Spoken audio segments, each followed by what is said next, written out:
Time for another chat with State Representative Tacky Chan of Quincy for our weekly Tacky Talks. How you doing, Tacky? I'm doing good today, Joe. It's good to see you for another week as we're closing in on the new norm. Yeah, we're recording this Friday, May 28th, just the day before most of the COVID restrictions here in Massachusetts are going to be lifted. How are you feeling about that? Well, I think fairly confident that right now the May 24th reported vaccination shows that 62% of all eligible people to get vaccinated have been vaccinated. The news media is reporting 51%, but that's against the entire population. So I think people need to understand there's actually two figures. One is the percentage of eligible people to be vaccinated, and one is all people being vaccinated. Obviously, a lot of us know that children, I believe under age 12, are not eligible for vaccination. Given the pace of the FDA's emergency reviews, it wouldn't surprise me that children are eligible for vaccination by the school season beginning in the fall. But the key is that the governor was targeting early on just adults, people over age 18, to have 70% herd immunity for just adults. And the chart I saw showed that teenagers are still working up because they're the most recent ones to be opened up to. So Right. it's going to take some time for that to grow a number. But in terms of everybody over the age of 60, we're talking like mid to high 90 vaccination rate percentage wise. And everybody under that age, is definitely into the high 50s, low 60s, depending on which bracket you're in vaccination rate. So we are, we're much further along than I ever expected. I'll be frank with you. I've said this more than once now, because it's a decentralized healthcare system we have. We don't have a state-controlled healthcare system. We don't have a state mandate. It is voluntary. And of course, early on, there was not a vaccine. And, I was getting those constituent calls about why can't I get vaccine? And now we have an overabundance of vaccine, which we expected eventually happen. Um, and now we're in remarkably good shape. So the governor, I think, is going to be right. I mean, by mid-July, mid-June, we may have all eligible adults at 70% herd immunity. That is realistic. It's remarkable. It really is, given where we were, as you say, just a short time ago, even 6 months ago, the way things have changed, and really the rocky start to the vaccine rollout that you mentioned didn't bode well, but it really has seemed to have turned completely around 180 degrees now. Agreed. And that makes the reopening a little more comfortable locally. I mean, I would be less confident in a vaccination state where they only had less than 40% of eligible people, which actually still is a lot of states out there, various population sizes, and even varying density. So there are some, mathematical challenges if you're in a not densely populated area, getting vaccine to community health centers or community hospitals that are 100, 150, 200 miles away from each other. Yeah. There is a logistical challenge in those things. I think people in Massachusetts, particularly the eastern side of the state where we live, in higher density, there is more opportunity to get vaccinations, Yep. particularly now of abundance. I do think in other parts of the country where it's less sparsely populated, healthcare systems are further apart. There'll be some different challenges, of course. Uh, but reopening seems vastly more comfortable as we head towards that 70, probably 75% vaccination of eligible persons. I would be less comfortable if I was a state where only 30% of eligible persons were not vaccinated, were vaccinated. Another, big part of the story is the lifting of the state of emergency on June 15th, and what that means going forward for things like outdoor dining, takeout alcohol, public meeting quorums, things of that nature. I know there's some legislation mulling about with regards to those. Yeah, the governor realized, I think his legal team, we talked about this last week, I think the legal team realized the thing I had a question about is whether the governor can maintain powers to suspend certain general laws under the Wall Powers Act. And I think they came to the conclusion that once the wall power ends under state of emergency, all those so-called extensions he put in those executive orders really have no strength. And as a result, he needed to file legislation, particularly in three areas that is currently functioning well, which is the open meeting law Mhm. uh, by virtual, which not just your school committees or city council, but also administrative agencies. There's been done a lot of this type of open meeting law stuff through virtual. So like, for example, I oversee the board of registration. A lot of meetings were actually pretty well done through this medium. Yep. I wouldn't say every meeting, but, a lot of them were pretty good. And then, we have outdoor dining, which is set to expire as well. He is recommending, I'm sorry, the first one, he wants to keep the open meeting law changed to September. He wants to keep outdoor dining available to the end of November. Yeah. And then he wants to keep consumer protections on improper COVID-19 billing. That makes a lot of sense in the COVID billing section because people will be, getting charged for things they're not supposed to be charged for. They're supposed to be covered by insurance or federal money. Right. And that makes a lot of sense. But since the emergency powers have ended, they are not. They're not going to be valid. So we actually have a very short time frame in the legislature by June 15th to have this resolved. And one of the interesting things about this is you found 3 different non-related topic matters into a single bill. Oh, interesting. Okay. So you support one, you support them all, or vice versa? question is what committee it goes to. Yeah. So for those listening, if you do an open meeting law issue, that belongs to the Joint Committee on State Administration. Outdoor dining can be either my committee, Consumer Protection for Professional Licensure, or municipalities and regional government. Oh, okay. But most likely it'll come to me. And then you have the consumer protection issue on healthcare and the COVID-19 billing. That should really go to healthcare finance, public health, because that's kind of an insurance / healthcare billing issue. So those 2 committees would have oversight of that matter. So, and maybe even financial services would have oversight because it's insurance billing issue. So I think there's going to be some need to be worked out between the House and Senate. If they're going to send to one committee and have multiple chairs weigh into that one committee and we'll do the redrafting there, or they're going to do a joint committee recommendation where they assign multiple committees with a specific assignment to each part of the bill. We treat it as if it's not in my committee, but we have a hearing as if it was. Yeah, I'm sure the intent is to try and get it passed as quickly as possible. Yeah, I think we can move pretty quickly. There is as you guys can hear, listen, it seems like, oh, this is kind of like red tape in State House, but there are rules to how this place operates. And committees have jurisdictions of certain public policies that we're in charge of. Mm-hmm. And a committee that's not equipped with the staff or the chairs to oversee that policy generally is a recipe for disaster. Yeah. Do you support the measures, Jackie? Yes, most definitely. Outdoor dining has been widely popular. My staff has been putting together, myself, and we're sharing the information with our co-chair, as well as some committee members with legal backgrounds to understand what I'm talking about, to create a new expedited process for outdoor dining so you don't have to wait 40 odd days of notifications and application and all that stuff. But we want to maintain everyone's legal rights to object. We want to maintain people's legal rights to appeal. So, I'm proposing a 5-day expedited review process of outdoor dining for local licensing boards. Many of the municipalities will get applications starting in the late winter. Yep. To do so. And, to me, a 5-day period to do a whole public notice to approval process seems very reasonable in my mind. As well, maintaining applicant's rejection. If you've been rejected, you have the ability to appeal to the ABCC. The governor's executive order actually suspended pretty much all the public notices. I don't think people realize that. That's right. Yeah, they happened instantly. There was no public notice. Yeah. Yeah, so if you were in a butter and you didn't like what was going on, you really had nothing you could do about making your voice heard. Right. And I found that very troubling from my standpoint. Mm-hmm. You should at least have your voice heard. So given the fact that we've had one season last year and we have a new season now of outdoor dining, I think when if I do an expedited process and people in the public can weigh in on actual experience, not like, oh, it's going to do this, it's going to do that. I mean, you now live with it. Yeah. You can weigh in with your local licensing board about what you did and did not like about the actual experience this time. Not, if you go to any public hearing, it's always like, well, this could potentially happen. That could potentially happen. Well, now we know.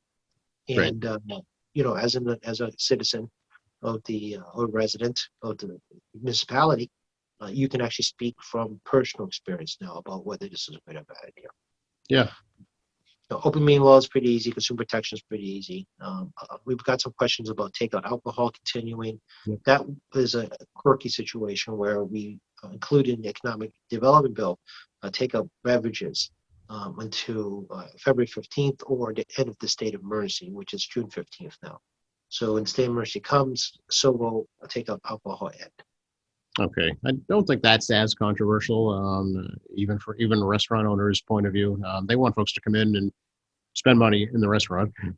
Yeah, I've been hearing a little bit from folks about the certain economic models that it may make sense in.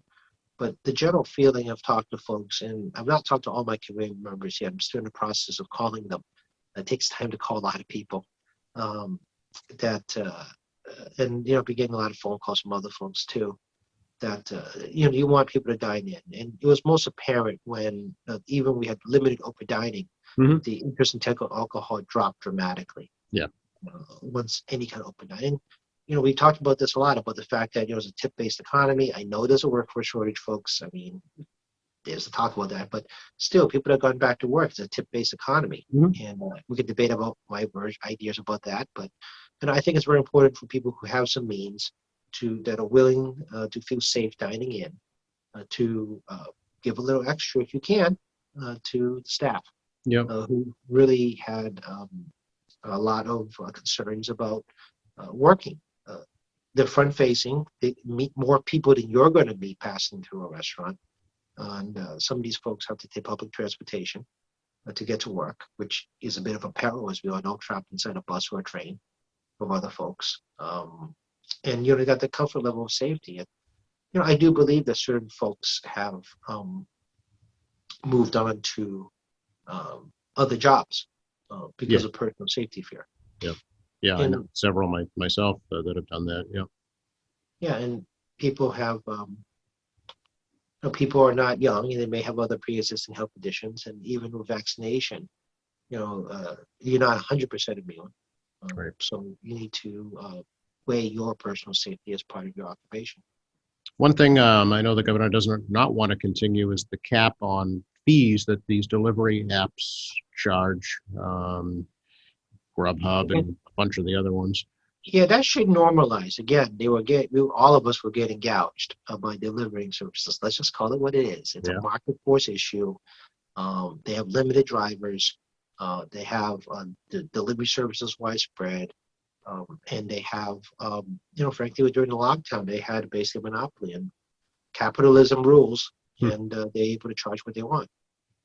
With restaurants opening up and people have a strong desire to, again, continue to support their local businesses and, have a different experience than, eating at home, I think that the market will take care of itself over time.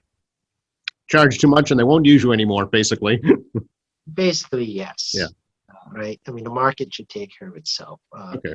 We will reevaluate the issue as we continue into the summer, but this is the start of Memorial Day weekend. I know it's a little cloudy. I understand it's going to rain a bit this weekend, but I do expect the restaurants to have a very, very strong Memorial Day weekend because it's going to be hard to barbecue, guys. That's right. And people are sick of cooking at home. Look,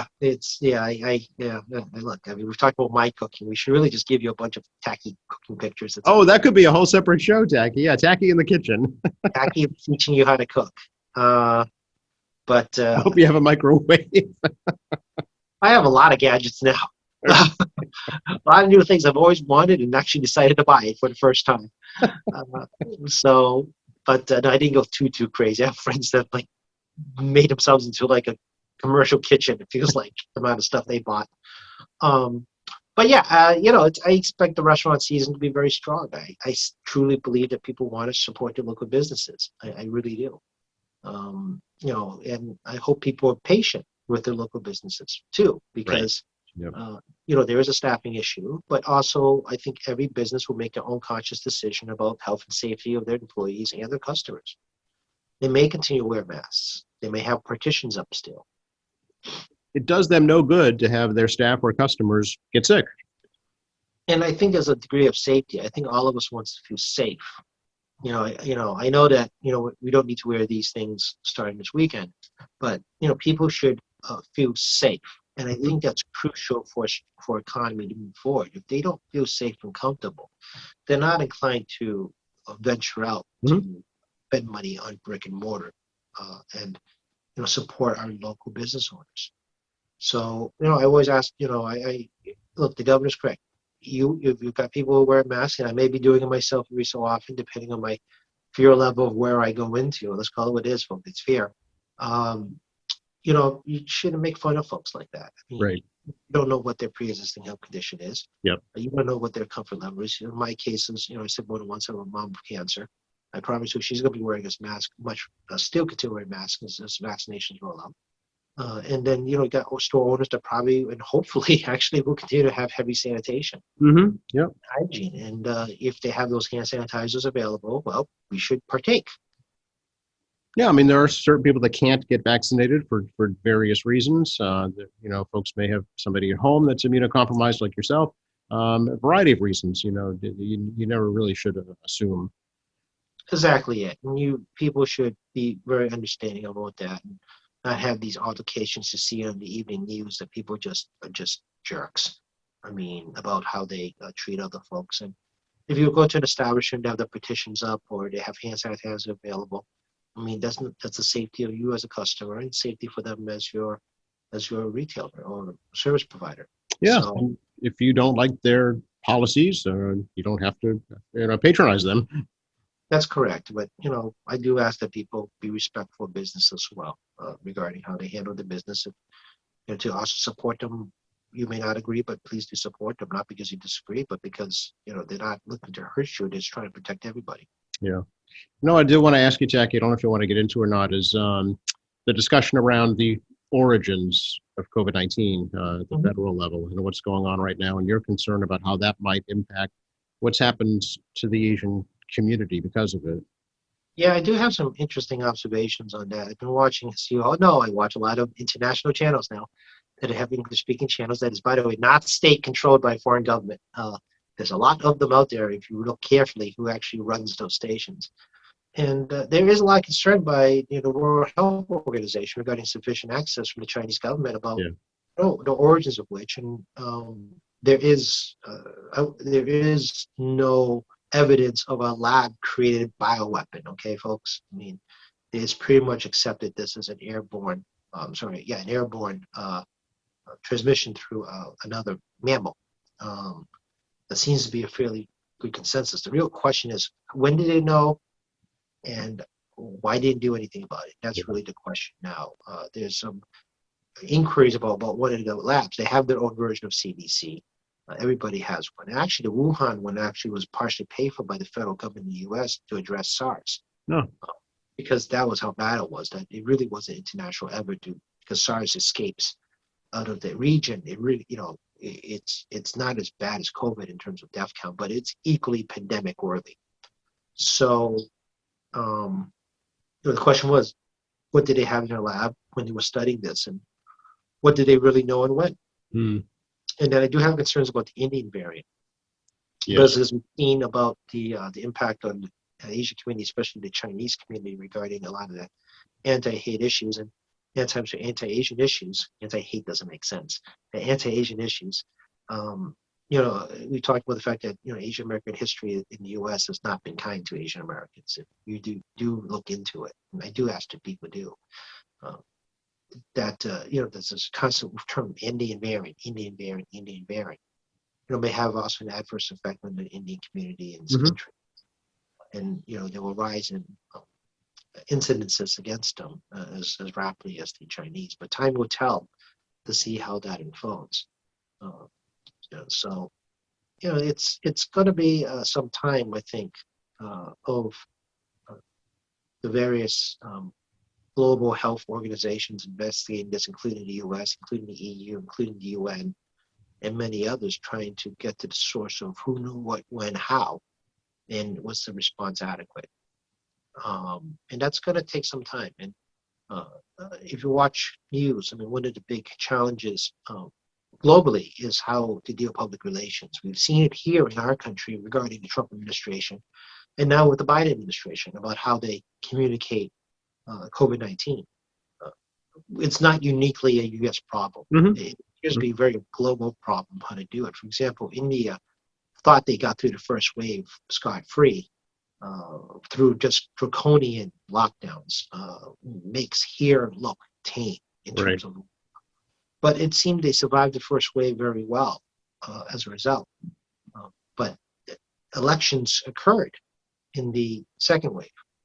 And it's no surprise when they lifted a lot of the restrictions very rapidly and decided to hold full elections in the conventional convention style where you have big rallies and you cram voting locations, and they vote over multiple days in that country Yeah. because the population is so big. And they actually have like a really high turnout rate. Mm-hmm. I mean, consider it's 1.4 billion people. It's no surprise this second wave has been brutal, absolutely brutal on the people of India. Well, because they did that without having a high vaccination rate.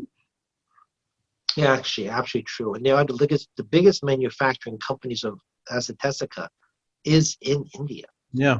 How ironic is that? Yeah. It is very ironic. They're shipping out life-saving drugs to the rest of the world, but none for themselves. And here's a failure of the government where they should have bought more, being a manufacturing country, to try to get first dibs. And they are a major economy. I mean, they're not a small economy. Mm-hmm. And, they also practice vaccine diplomacy, which the United States will not do. China, Russia, and India, bought vaccine and made vaccine exclusively to donate to other countries. And the U.S. adopted the method of put your air mask on first on an airplane before you put it on the person next to you mentality. And it's going to pay off here, it appears. Hopefully by end of summer, we'll hit some kind of herd immunity status. And then the U.S. Has bought a lot of vaccine, like a lot. And then we'll be able to start helping our neighbors even more around us. And we're going to play some level of vaccine diplomacy, obviously. Right. And there's a lot of trust in the vaccines in the U.S. I mean, Moderna, Pfizer, even Johnson & Johnson. I think Novak's coming up this fall for approval. Mm-hmm. Probably one more or two more others by the wintertime. And the brand Made in America vaccinations does carry globally. Yes, yeah, I think UK just today approved the J&J shot as well. So it's starting, to be more accepted around the world now. Yeah, and my family in Hong Kong tells me they have choice of vaccine. They have the Sinovac in China as well as Moderna and Pfizer. And the preferable choice is the American-made vaccines. Interesting. And, I know there's a lot of vaccine hesitancy, but, other countries are now clamoring desperately, literally to save their lives now, to get their hands vaccine. And I tell people all, the vaccine's a vaccine globally, but there is still this kind of mentality globally that Made in America medicine is better. Yeah. Another big change just announced this week, too, from the Department of Education, full in-person learning in the fall, no social distancing either. Yeah, again, this reflects the fact they have an expectation to reach herd immunity. And like I said a little bit earlier, I think the FDA will have emergency use authorization for young children. Mm-hmm. I do expect that to happen, given the rapid pace they approved the teenager bracket. So, kids, sorry to tell you this, but, you get to go to school. And I think the positivities of spending time with classmates, in-person learning with teachers is wonderful. But I'm sure, some of these kids think it was an extended snow day all year long. I'm sure some children thought that. But I mean, parents are probably very happy to realize how tough it is to be a teacher and being a working family while teaching at the same time. Yeah, even snow days in the future are questionable because obviously we've proven that you can do remote learning if you have to. That's correct. And now that we have the technology in place and we have methodologies in place, God forbid we have another wave of I don't know what anymore. It's just like a horror movie. You just don't know. But I mean, we are actually now better equipped, and I hope people retain the lessons learned from this past 16 or so months on what to do, if we have another major infection. And it may not be a COVID situation. It could be something else. But I will say this. I think I've talked to folks, and I think the data will prove this. This has been probably the healthiest year for non-flu, but not getting the flu. Other types of coronavirus, which the common cold is a COVID virus, coronavirus. Right. and things like the norovirus and other airborne diseases that we've all, I think, experienced once in our lives at this stage. So there seems to be an enormous benefit for high sanitation and mask wearing. Yeah, because, at the height of the flu season, what would have been the flu season, there were still no vaccines. The only thing we were doing differently is masking and social distancing. So, if you follow the scientific method, that seems to have worked. Yeah, and it's logical, right? Because those diseases are also respiratory. Yeah. Right. So if you have a mask to keep your germs to yourself, as well as not getting too close to others, which, we've all worked someplace where someone moves away from you as soon as you sneeze because they know what may happen. I think even if you have to go to workplace and you're not feeling all that super, something like this can protect the coworkers immensely. So I hope that people will take these lessons going into this coming winter to keep us, safe and healthy. And, folks, when you're safe and healthy, you can do more things, as we will discover. That's right. Yeah. Jackie, can you explain a little bit about, I know there's a proposal to kind of revamp the Department of Professional Licensure in Massachusetts and what that all entails. Yeah, the governor filed what's called an Article 87 bill. Under Article 87 of the Constitution, the legislature has 60 days from the day of filing to respond to the governor's request, affirmative or negative. This is not necessarily unusual. Every governor has always wanted to reorganize their administration. Okay. Whether it be changing secretariats, making them, abolishing them, moving agencies between secretariats, and so forth. So my committee, the Consumer Protection and Professional Licensure Committee, had been looking into the whole Sex Offender Registry Board non-compliance check. And the conclusion from the committee was that the prior two commissioners really dropped the ball on this. Okay. The current commissioner, Leila D'Amelia, she actually came on board 3 weeks or 4 weeks before COVID hit. Oh.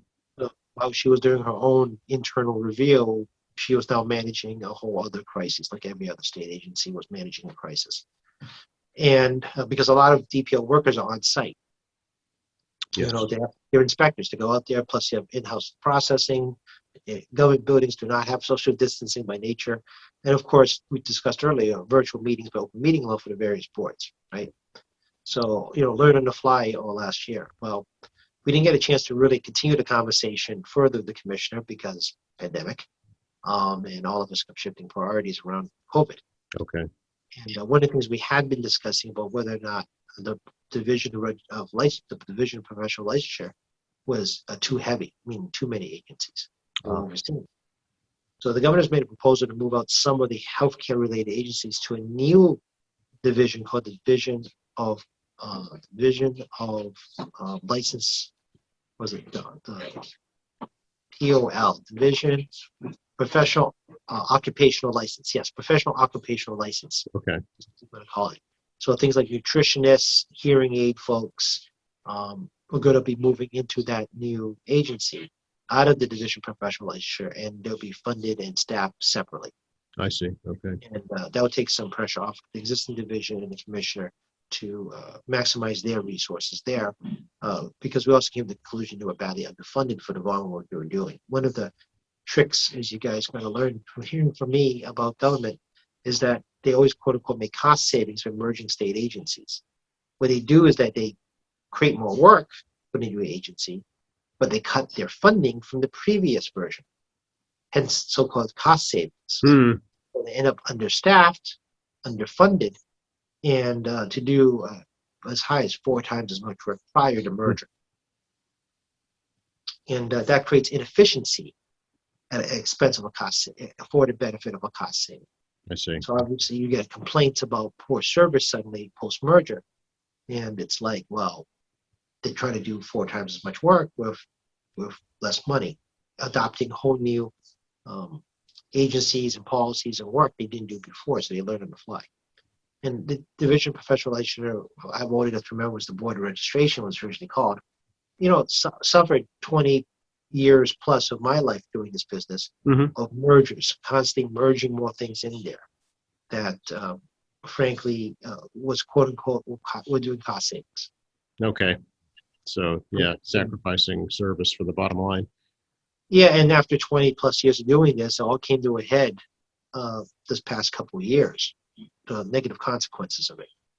So finally, the dam overflowed, so to speak, and now we're trying to figure out how to keep it from overflowing again. All right. So 60-day, what's the 60-day mark? Do you know when you found that?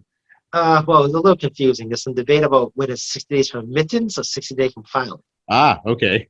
But I'm not going to wait 60 days from filing or 60 days from admittance. We're going to hold a public hearing on January 7th on this, June 7th on this bill. And under the Constitution, I have 10 days to issue a report from the day of the public hearing. So from the day of filing or admittance, don't even start me with this argument internally about what this means. You have 30 days to hold a hearing. Gotcha. And then after the hearing, you got 10 days to report. Okay. In totality, you can't have more than 60 days after that, which essentially means that you have essentially between 20 and 30 days after the hearing too, depending on when the hearing occurs and when the report occurs, for the legislature to take action. So I'll be going to next week. We'll be reviewing this, preparing our questioning for the 7th, and even after the 7th, we got to prepare a recommendation to Speaker's office about this is a good go and not go. Okay. All right. So yeah, I'll be preoccupied on top of the normal stuff. On top of your regular 90 million things that are going on, yeah. Yeah, I got 300 some odd bills that we're trying to work out a hearing schedule because we are working virtual still until the fall. Yep. This has been a good opportunity for some housekeeping. They're patching some walls and carpets when we're not there. Oh, okay. They can't disturb anybody to do that. And of course, no one's moved offices yet. Right. And I was reminded by the good speaker, we have 18 new chairmen. Oh, wow. Okay. So, and there's a lot of people moving to their new space where the committees are located, and other people moving out. So I'm not moving offices. You can still find me in room 42. Hopefully, the building will be open in some capacity to the public this fall. And the then the other other folks around the buildings will be moving around. So there'll be some disruption, and there'll be some new phone numbers for reps and senators, because they move offices and you don't have to update the website, and you have to, business cards and so forth and so forth. Although I don't even use business cards anymore because we don't see anybody. But so I mean, it's one of those things, right? So we expect some level of not your problem, obviously, some internal administrative issues on moving folks around the building. Yep. And we'll probably do that in September. In early September, maybe later August, to get that process started. Okay. Some variation, hopefully normal this fall. I mean, Yeah, it's kind of like going to a new school for the first time. I'm fully expecting we have to buy a whole lot of air filtration systems. Oh, sure. Yeah. Those things are loud. So, I mean, It's an old building. very old building. I love people visiting the State House, but you don't realize how old this building is until you walk inside of it. And it's expensive to maintain a building. The old section was built in 1790. I've got my date screwed up. 1797. I think the so-called new part of the building is 1895. Okay. Something in that range. I think I get my dates mixed up between the two in terms of the last two digits. But even the new wings were 1914-ish. They were World War I construction. So, yeah. It's not modern. Let's put it that way. Well, I tell folks the thing predates modern plumbing. That's right. That's exactly right. So you can imagine what they had to do with the building when plumbing came into existence, what they had to do with the building when electricity came into existence, what they had to do with the building when they had to get rid of fireplaces and install some kind of central heating systems. Right. Yeah. So, you ever come to the office, it's always like, it's kind of cool, but when you look carefully, it's kind of weird. Yes. You can't just walk over and turn up the thermostat. Exactly. And the speaker, his wisdom, created a new standing committee for state house security for the House side. And COVID-19 is going to be one of those things as part of building security considerations. So be interesting to see what the committee is going to recommend via the speaker's office on safety protocols. And I'll give you a funny one too, because I did stop the office for a meeting briefly and collect some more stuff to bring home to work on. And my key didn't work. They changed the locks. Oh. I go to the door. My key doesn't match the lock in any way, shape, or form. Like, they try to tell you something, Techie? I know. Maybe the speakers inform me I'm no longer welcome. That's right. So I was standing at the doorway with my key, like, well, So of course I reached out to the park ranger. Oddly enough, actually is a Quincy resident. And informed the situation, contact maintenance. The maintenance folks have the master keys, Sure. Yeah. and they're in my office. But it was one of those funny moments. I know we've been gone a long time, but maybe I'm no longer welcome. Yeah, that's kind of funny, actually. I found out once years ago that that's how I lost my part-time job. I showed up for work, the doors were locked and the key didn't work. I said, "Oh, I guess I don't work here anymore." The not so subtle hint. Exactly. Yeah. Just easier, I guess, than a phone call or a letter. But we will probably still keep doing this in this format. I fully expect people who have out-of-staters who do not want to travel to Massachusetts will be requesting this format communication. Yeah, I think there's a lot of benefits to it. Certainly, for students, working students, in college to take classes online is a huge benefit. I'm sure there's a lot of pluses to it for sure. And this recording function, as we all know. And if I'm doing phone interviews, television interviews, radio interviews, or helping a student with a project, for example. I do a lot of those, believe it or not. There's a lot of student projects looking to interview elected officials. This kind of format allows them to maintain these recordings as opposed to using a audio recording to do that. There's closed captioning ability of this. Yep, that's right. Which is actually not bad. No, I think different languages are available too, if you're able to do that too. A mobile channel for near simulcastability. I've Yep. attended some meetings through that as well, using the simulcast on Zoom public meetings. For example, we did this in the North Quincy utility project where National Grid is replacing a line that's over 45, 48 years old, or whatever, and it's end of life, and they did a public meeting through this format, which they would do slideshows much more easily and so forth. So I can see this still being available too in this format, and even for my own committee members because they're all around the state. And I do someone have to drive maybe up to 3 or 4 hours to get to the state house, depending on what little road they are on outside of the Mass Pike. And this has become a much more convenient medium to conduct committee member meetings, where we can do educational seminars. I can answer questions. I don't have to tempt them to the state house by buying coffee and donuts. Saves me a little money in my own pocket. Those kind of things. And even this during Asian American Pacific Islander Month, we held a virtual educational course with Professor Watanabe, Professor Roy, and Professor Pisame regarding the history of Asian racism, this was very well received format by members and staff on basically getting a crash course for about 40 minutes with Q&A. Yeah, it shouldn't be looked down upon. There are definite benefits to it for sure. I mean, you can never replace an in-person meeting, certainly, but if it's just a matter of a transfer of information or a 10-minute testimony or something, definitely it can work. Oh, absolutely. And, as we know, this is still New England. The weather can be bizarre in the wintertime. Yep. If a person can't make it up here to meet me on a matter before the committee or the legislature that's out of state, this is a wonderful substitute to be able to do this. And I can see people having meetings with legislators, through the whole day. They can do 30-minute schedules. And this format lets me kind of like keep the schedule to some level. Yep. People that want to talk to us are able to do so. But yeah, I agree with you. I do miss in-person meetings. Yeah. I do miss even in-person meetings at home. I've done constituent. They're not house calls anymore because we really can't do that. Right. But we meet in a coffee shop, or we meet at one of the meeting rooms in the library, or meeting rooms at City Hall. Yep. We do have other, physical locations that are public viewing. Because the nature of the world we live in, it's my always preference to be in a public space for a lot of safety reasons. Yeah. But I kind of miss doing that too. Speaking of public spaces, saw you at Quincy College yesterday. Yes, Congressman Lynch announced as part of the latest stimulus package, $10 million to Quincy College to be able to help them get through this pandemic. Higher education has been badly hit by the pandemic because not everybody goes to higher education. It's local, right? We all know that. You may have family members that are out of state education higher ed, and they've also had a lot of challenges too.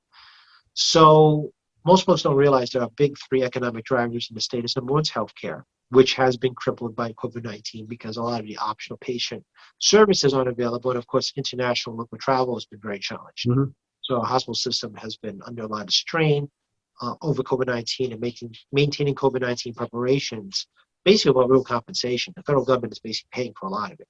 So when wave number 2 or 3, depending whose math you like to use, this past winter, the rest hospitals were ready. But we were on the cusp of overflow many times in the greater Boston area. And it did overflow in the northern part of the state. So, but if we didn't maintain that continual readiness, it would be much more disastrous, even though we were on the cusp and did overflow in some locales. And then the third economic driver, depending on the math you use, is tourism and higher education. Mm. And the economic drivers that generates through both, because nothing's better when other people come to your state to spend money, right? They're the ones who are going to pay sales taxes and meals taxes and hotel taxes and the taxes on rental cars. And they purchase goods. Yep. And that helps businesses here. And they're utilizing minimal services, so it's a win-win. It's a win-win. I mean, the infrastructure is like the MBTA, right? The taxis, the Ubers, the Lyfts, and the restaurants. So there's not a lot of government investment on those infrastructure. And the university, same thing. They maintain those infrastructures. And there's about 60,000 students that influxes the state, from higher ed. That's 60,000 people that spend money. Yep. That go home. We don't have to deal with them at least for 3 months at a time. Right. So, and then of course you have graduation. The parents are here, so if they're far away, why not make a full week of it? And so forth. So it affects everything from rental prices to the restaurants, to booksellers, to entertainment venues when the kids aren't here. And we may have some malady coming back this fall. However, we don't know what international vaccination process is like, and that they pay much more money to go to school here than a domestic student. And they are also huge economic driver of out-of-country money. And of course, tourism includes things like conventions. Like we lost last year the National Guard convention. The National Guard was having its annual convention in Massachusetts. We lost that event, and that's a huge national event as the entire National Guards of the U.S. come here. So that'll give you an idea of one major event lost, not including all the smaller venues. And even things like weddings, for example, with a lot of out-of-staters come in, that was lost last year as well. Your friends and family come in and spend money locally as part of a visit. And then you get to our next two major economic drivers is seafood, export food, as well as complex machineries. So we don't do cheap manufacturing. We all know that America's not a cheap manufacturing country anymore. But we still have a lot of control over complex machineries like microchips and MRI machines, CT scanners, airplane parts, for example, still manufactured in Massachusetts. So the pandemic actually had an interesting impact on both of them. One is a global economic slowdown, which then things like lobsters, which we used to pay somewhere between $6 and $12, maybe 15, depending on the time of year, right, per pound. They'll pay like 5 times that overseas. Wow. Because you have to get them there. It's hard to transport. You have 24 hours. There's a death rate because even though you transport them properly, some may die en route. And then there's all kinds of excise tax, fees, tariffs, the whole 9 yards of destination. So obviously people over there, that have some means, are suffering the same economic crisis. And because of COVID-19, a lot of travel is minimum required travel. So even goods and services going around is, minimum stuff. You're not looking to bring in extras, right? Mm-hmm. And so we've had a challenge exporting our foods, especially seafood, because of the global economy. And cargo planes are transporting PPE and not transporting lobsters. And passenger planes overseas, most people don't realize that a cargo hold isn't just your luggage. It's other goods, including food products. Then complex machinery, as everyone heard, we got the microchip problem. Right. Semiconductors in short supply because they've shifted to a lot of devices like we're talking here on my phone. Yeah. But also, your latest, greatest toaster has a microchip in there now. Yeah, it's So impacted the auto industry too, I know. So yeah. huge impact on our industry. So there's a supply chain issue there, which adversely impacts our ability to create these complex machineries for sale, and even airplane parts. Right, nobody's flying. And I don't expect uh, full sky travels for some time, as other countries need to figure out how they're going to deal with visitors, same as we will. I mean, are you coming in vaccinated? Right. Do you want to know before you come visit? People need to understand it's not just about us moving around. You don't know where that person's been coming in off that plane. And one of my friends, escaped the UK, for lack of a better term, in the midst of the variant before they shut the whole country down again. They picked up COVID-19 on the way transit Yeah. between London and Boston. And how do you know? So I do understand, I got my emails too that we should have vaccine passports and whatnot. But what about other people that come visit? Should Right. they have vaccine passports? Right. It opens up a whole can of worms that we don't have time to get into now. But yeah, it's certainly a question. Yeah. But people don't think beyond, just us. So That's right. I mean, I said it before, the virus knows no borders. Yeah. exactly it. So would you like to know people come and visit are safe or not? Sure. Ideally. Absolutely. Yeah.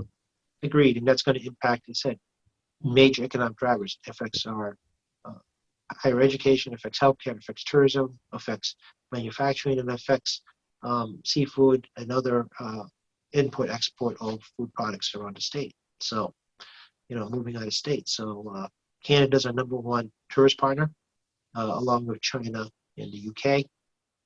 Of those three countries, China has the most control over the virus, despite the fact their projection of vaccination fully will not be to 2022.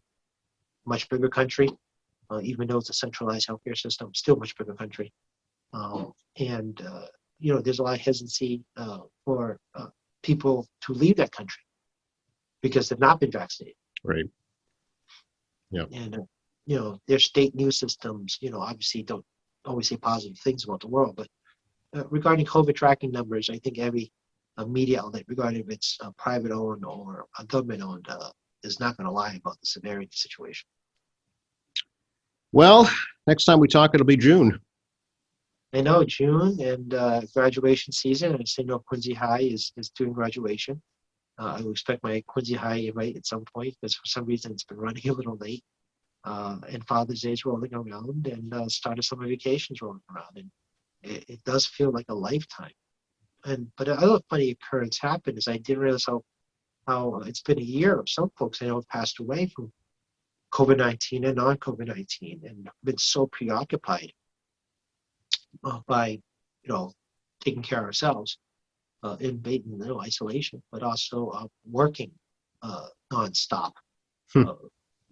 Like more than normal. And this is not me going to events all weekend and nights. I mean, this is just the tidal wave right. of things I got to think and worry about, and constant phone calls and texting and emails, and try to prioritize what's what. And even unemployment claims will continue. I picked up 5 in 5 days this week. We were picking up 2 every 5 days, actually 2 every day at one point, including weekends. So I mean, it's still better, but the need continues to be there. Speaking of phone calls, emails, good way to get a hold of you, Techie? As always, 617-722-2014, 617-722-2014. Just smack a button. You get to a staffer's voicemail. They email the voicemails to they email the voicemails now, so we don't actually pick it up on by calling it. They just email those. Right. You have my email, guys, tackey.chan@inmayhouse.gov, tackey.chan@inmayhouse.gov. I am now receiving testimony on bills. This system. They actually have a specific email address for people to submit testimony. Oh, okay. So the idea is supposed to put some relief on my email box. But that's not actually what happened. I'm still getting all this testimony in my personal email box for work email, personal work email box. Meanwhile, it's going to a separate email box that the committee is supposed to collect testimony in, so we can sort and store them into the server, right? We have to keep these records. So I'm kind of like, what's the point of the separate email system, if I'm now drowning in testimony plus constituent email plus the so-called spam email plus invitations. And I'm just like, as you guys are now hear my frustration about State House information systems, legislative information systems and how they operate. Yeah, you guys have been listening to me moan for a while now about these things. And of course, go to my Facebook page, Jackie Chan State Representative. I've been doing some Shop AIP month. Had the wonderful pleasure to speaker come around me last week, as well as we put things like CDC graphics up, trying to make it as user friendly as possible. Yep. For folks to get easy information. Very And of good. course, JackieChan.org, which again, all the human resources, human service resource phone numbers are on there for the city. So, in case you need to find a phone number, it may be easier finding the website and call me up. All right. Thanks so much, Jackie. Take care, Joe. I'll talk to you in a week. Yes, happy Memorial Day, and we'll check in June. Yep. Thank you to all the families who paid out for the sacrifice too, so we can continue conversations like we're having now.